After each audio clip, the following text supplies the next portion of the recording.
Welcome to our channel. Today recipe cutlet. Sheets ఎలా చేసుకోవాలి, cutlet ఎలా చేసుకోవాలి సింపుల్గా.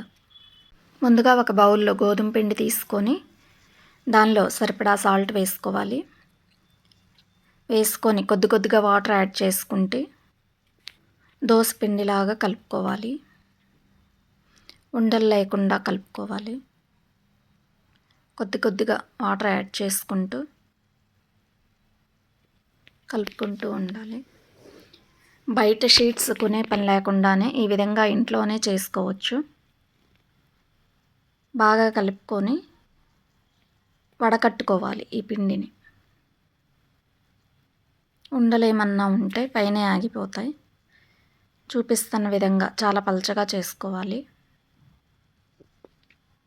ప్యాన్ పెట్టి ప్యాన్ హీట్ అవ్వగానే పిండి వేసేసి గరిటె పెట్టకుండా ప్యాన్నే కదుపుకుంటూ స్ప్రెడ్ చేసుకోవాలి.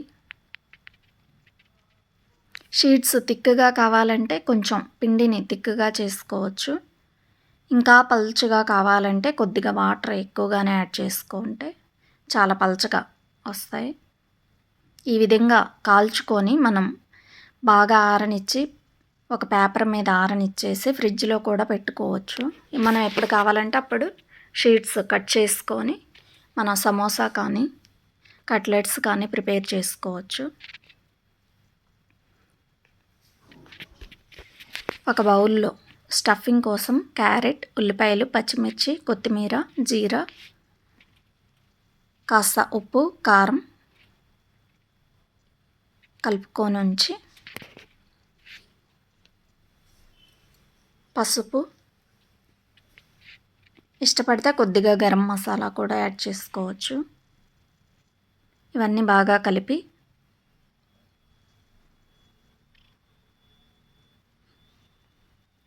మనం ప్రిపేర్ చేసుకున్న షీట్స్లో మనకి ఏ విధంగా కావాలంటే ఆ విధంగా స్టఫ్ చేసుకోవచ్చు షేప్స్. నేనైతే ఒక షీట్ అలా తీసుకొని దానిలో మధ్యలో అలాగా మనం ప్రిపేర్ చేసుకున్న క్యారెట్ తురుము అది పెట్టి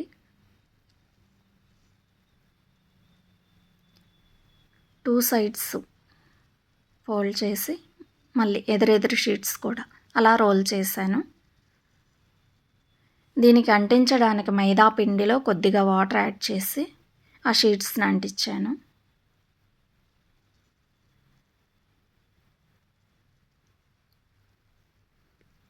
ఆయిల్ కాగిన వెంటనే